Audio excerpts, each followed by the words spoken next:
খুব একটা বেশি ভালো না। তিনি সামনে তার কাপড় চোপড় রেখে সে ওয়াশরুমের দিকে চলে গেল। শাপলা সকাল সকাল ওয়াশরুমে গিয়ে সে গোসল করতেছে। এদিকে শ্বশুর মশাই অদ্ভুত রকমের আজকে গুণ দিচ্ছে। শাপলার কাছে গেলাম, গিয়ে আমি বাথরুমে নক করলাম। সে বলল, ভাবি আমি গোসল করতেছি, আমি গোসল করেই আসতেছি। সে গোসল করে আসার মাত্র আমি তাকে বললাম, শাপলা তুমি সারা রাত কোথায় ছিলে? কই তুমি তো তোমার রুমে ছিলে না, আর এখন তুমি শ্বশুরের রুম থেকে বের হলে কেন? আর এখন তুমি গোসলই বা কেন করতেছ?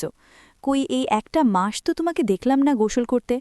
তখন শাপলা আমাকে বলতেছে, আরে ভাবি তুমিও যে কি বলো না, আরে বাবারকে সকালবেলা দেখি বাবার শরীরটা বেশ খারাপ ছিল, এই জন্য আমি গিয়ে তার হাত পাটা একটু টিপে দিয়ে আসলাম, আর আমার একটু শরীরটা খারাপ লাগতেছে তাই ভাবলাম একটু গোসল করে আসি। ভাবি তুমিও না, কি যে মনে করো।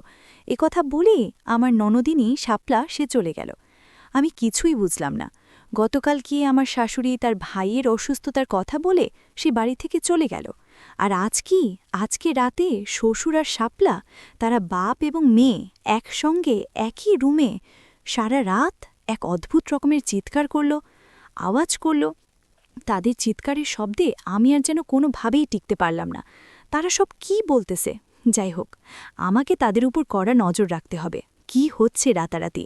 যদিও শ্বশুরের আসল নিজের মেয়েই না শাপলা, সে তার অন্য মেয়ে, সৎ মেয়ে। যাই হোক, আমি কিছুক্ষণ পর ঘুম থেকে আবার উঠলাম। উঠে ফ্রেশ হয়ে আমি সবার জন্য নাস্তা বানালাম। তারপর শ্বশুরের রুমে গেলাম। গিয়ে শ্বশুরকে বললাম, বাবা আপনার কি শরীর খারাপ নাকি? শ্বশুর বলল, কই না তো বৌমা। আমি বললাম, সকালবেলা দেখলাম শাপলা কি আপনার রুম থেকে বের হয়ে যেতে, আবার এত সকালবেলা শাপলা গোসল করতেছে। ওকে জিজ্ঞাসা করলাম, ও বলতেছে আপনার শরীরটা নাকি অসুস্থ। তখন শ্বশুর আমার কাছে ধরা খেয়ে গেল, বলতেছে ওই একটু আরেকটু আর কি শাপলা আমার খেদমত করে, এই আর কি। আমি মনে মনে ভাবলাম, ব্যাটা বুড়ো, তোকে তো আমি এতদিন ভালো ভেবেছিলাম, হ্যাঁ আমার শ্বশুর বলে তোকে আমি অনেক সম্মান দিয়েছিলাম, তুই বুঝি এরকম একটা কচি মেয়েকে ছাড়লি না শেষ পর্যন্ত? হ্যাঁ যাক, এতদিন আমার সঙ্গে তুমি লজ্জা কথাই বলতে, আর সেই জায়গায় তুমি বিয়ে করেছ সেই মেয়েকেই, তুমি তোমার কচি একটা মেয়েকে এইভাবে তুমি সারা রাত বাপলে বাপ মেয়েটাকে মনে হয় মেরে ফেলবে, এরকম অবস্থা ছিল।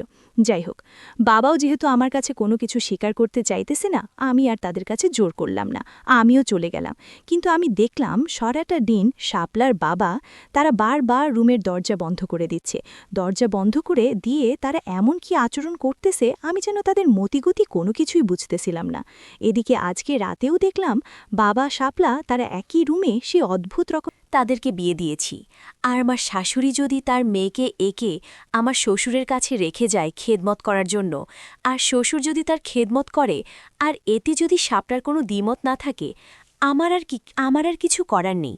আমি বাড়ির বউ আছি, পুত্রবধূ, আমি পুত্রবধূর মতোই থাকি। আমি আর তাদের কাজে কোনোভাবেই নাক গলালাম না। এদিকে এরকম অবস্থা দেখতে দেখতে প্রায় 1 সপ্তাহ হয়ে গেল। আমি শ্বশুর আব্বাকে গিয়ে বললাম, বাবা শাশুড়িমা গেল আজকে প্রায় 1 সপ্তাহ হয়ে গেল, এই পর্যন্ত তিনি একটা কলও দিলেন না, তিনি কেমন আছেন, কি করতেছেন বা কবে আসবেন। বাবা আপনার মনে হয় শাশুড়িকে এবার গিয়ে নিয়ে আসা উচিত। শ্বশুর আব্বা আমাকে বলতেছে, হারে তোমার শাশুড়ি তার নিজের বাপের বাড়িতে গিয়েছে, তার ভাই অসুস্থ, থাকুক বা কয়েকটা দিন সেখানে, কয়েকটা দিন থেকে তারপরে আসুক, ধীরে ধীরে আসুক। তাছাড়া শাপলা তো আছেই, সে তো আমার খেদমত করতেছে, সে তো আমার দেখাশোনা করতেছে, শাপলা তো আর আমার দেখাশোনায় কোনো কমতি রাখতেছে না। বৌমা তুমি কোনো টেনশন করো না, তোমার কোনো কিছু লাগে তুমি শাপলার কাছে বলতে ভালো। বিষয়টা শ্বশুর আব্বা আমার কাছে এমনভাবে বলল, মনে হচ্ছে শাপলা তার মেয়ে না, শাপলা তার বিয়ে করা বউ। হ্যাঁ, সারাক্ষণ দিন-রাত 24 ঘণ্টা শাপলাকে তার কাছে রাখি, এবং দিনের বেলায় সে দরজা বন্ধ করে দেয়, রাতের বেলা সারা রাত শাপলা তার কাছেই থাকে। আমি বাবাকে বললাম, বাবা ইদানিং দেখতেছে শাপলা রাতে তার রুমে থাকে না, সে আপনার রুমে থাকে।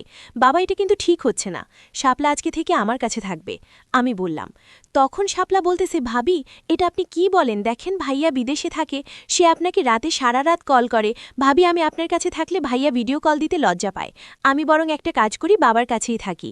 তাছাড়া মাও তো চলে গেছে বাড়িতে, বাবার একটু অসুস্থ, বাবার কখন কি লাগবে না লাগবে ওষুধ খেতে চায়, রাতে বাবার অনেক ব্যাক পেইন হয়, মাথা ব্যথা করে, বাবাকে তেল মালিশ করে দিতে হয়, একটু দেখাশোনা করতে হয়, ভাবি আমি বরং ওই রুমে না থেকে আমি বাবার কাছেই থাকি।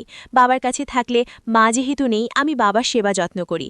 ওরে বাবা হে, যেন মায়ের মায়ের থেকে মাসির দরদ বেশি। আমি শাপলাকে চাইলাম আমার কাছে রাখতে, যে কচি মেয়েটাকে আমার বুড়ো শ্বশুর মেরেই ফেলবে, ওদিকে সেই কচি মেয়ে শাপলাই বলতেছে সে নাকি বাবার কাছেই থাকবে। আমি আর এখানে কি বলবো? আমার তো আর এখানে কোনো কিছু বলার মুখই রইল না। তখন আমি শাপলাকে শ্বশুরকে বললাম, ঠিক আছে, তোমরা যেহেতু নিজেরাই নিজে বাস খেতে যাচ্ছ, আমার আর কি করার। আমি এই কথা বলে সেখান থেকে চলে আসলাম। ওই দিনও রাতে আবারও তাদের রুম থেকে অদ্ভুত রকমের শব্দ আসতেছে। আমার রুম থেকে সেটা ওই স্পষ্ট শোনা যাচ্ছে, মরে গেলাম বাঁচাও, প্রতি রাতেই এরকম শব্দ আসে। ধরলে এই মেয়েটা তো বাঁচার আর কোনো চান্সই নেই। এই মেয়েটা তো নির্ঘাত মরে যাবে ভাই, নির্ঘাত মরে যাবে। যাই হোক, তখন আমি ভাবলাম যে আমার স্বামী আমাকে ভিডিও কল দিছে, সে আজকে অনেক কিছুই দেখতে যাচ্ছে। আমি তাকে ভাবলাম আমার শ্বশুরের বিষয়টা তার কাছে আমি খোলাখুলি করে বলবো। আমি তাকে বললাম, ওগো, আমি তো তোমার বাবাকে বিয়ে দিয়েছিলাম ভালোর জন্য, কিন্তু এখন মনে হচ্ছে আমি খারাপ ভুল কাজ করে ফেলেছি। শোনো, তোমার মা আজকে প্রায় 10 দিনের মতো সে তার বাপের বাড়িতে গেছে, এদিকে তার মেয়েটাকে রেখে গেছে। কিন্তু তোমার বাবা সেবা যত্ন করার জন্য তার মেয়েকে রেখে গেছে, কিন্তু তোমার বাবা দিনের বেলায় দরজা বন্ধ করে রাখি রাতের বাবা, আমি তার ছেলের কাছে ভালোর জন্য বিচার দিলাম, এদিকে ছেলে দেখতেছি বাবার প্রেমে পুরো হাবুডুবু খাচ্ছে, সে তার বাবার পক্ষ নিয়েছে। আমার আর এখানে কি বলার? আমার আর এখানে কিছু বলার রইল না। তো এই রকম করতে করতে প্রায় 6 মাস হয়ে গেল। 6 মাসেও আমার শাশুড়ি আসলো না। হঠাৎ করেই শুনতে পেলাম আমার শাশুড়ি নাকি মারা গেল। তার নাকি একটা রোগ ছিল, আর এই রোগের কথা আমার শাশুড়ি মা জানত, শাপলাও জানত। আর এই জন্যই আমার শ্বশুরের কাছে শাপলাকে রেখে শাশুড়ি তার বাপের বাড়িতে চলে গেছে। সেখানে চিকিৎসা অবস্থায় সে মারা গেছে। এই কথা শুনে আমার খুব কষ্ট লাগলো। এদিকে দেখতে দেখতে এখন শাপলাও তার পেট বড় হয়ে গেছে, শ্বশুরের কাছে দিনের পর দিন রাতের পর রাত একই রুমে একই বিছানায় থেকে সে প্রেগনেন্ট হয়ে গেছে। এদিকে শ্বশুর আমাকে বলতেছে, বোমা, তোমার সঙ্গে আর শাপলার সঙ্গে আমার একটি জরুরি গোপন মিটিং আছে। আমি মনে মনে ভাবলাম, তোমাদের যে জরুরি কি মিটিং সেইটা আমার খুব ভালোভাবেই জানা আছে। শাপলা আর আমার শ্বশুর এক হয়ে তখন আমার কাছে জানতে চাইল, দেখো বোমা, তোমার শাশুড়িও তো এখন নেই, এখন কি করব? আমি বাবার কাছে বললাম, আসলে বাবা, আপনার কপালেই খারাপ। আমার আগের শাশুড়িও আপনাকে ছেড়ে চলে গেল, ওনাকে বিয়ে দিলাম ভালোর জন্য, উনিও আপনাকে ছেড়ে চলে গেল। তখন সে আমাকে বলতেছে, আচ্ছা, সে না হয়ে চলে গেল, বোমা, এই যে শাপলা, সে কিন্তু প্রেগনেন্ট হয়ে গেছে। আসলে তোমাকে অনেক আগেই বলতে চেয়েছিলাম, তুমি হয়তো অনেক কিছুই জানো গোপনে গোপনে। দেখো বোমা, তোমার শাশুড়ি নিজের ইচ্ছাকৃতভাবেই শাপলাকে আমার কাছে রেখে গেছে।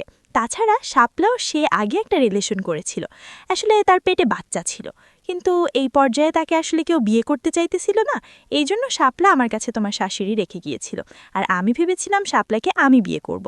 দেখো বোমা, একটা পুরুষ মানুষ তো 4টা বিয়ে করতেই পারে যদি সে চালাতে পারে। তো তোমার শাশুড়ি নিজের ইচ্ছাকৃতভাবেই শাপলাকে আমার কাছে রেখে গেছে, এবং সে বলে গেছে আমি যেন শাপলাকে বিয়ে করি এবং আমি যেন তাকে স্ত্রীর সম্মান, স্ত্রীর মর্যাদা দেই।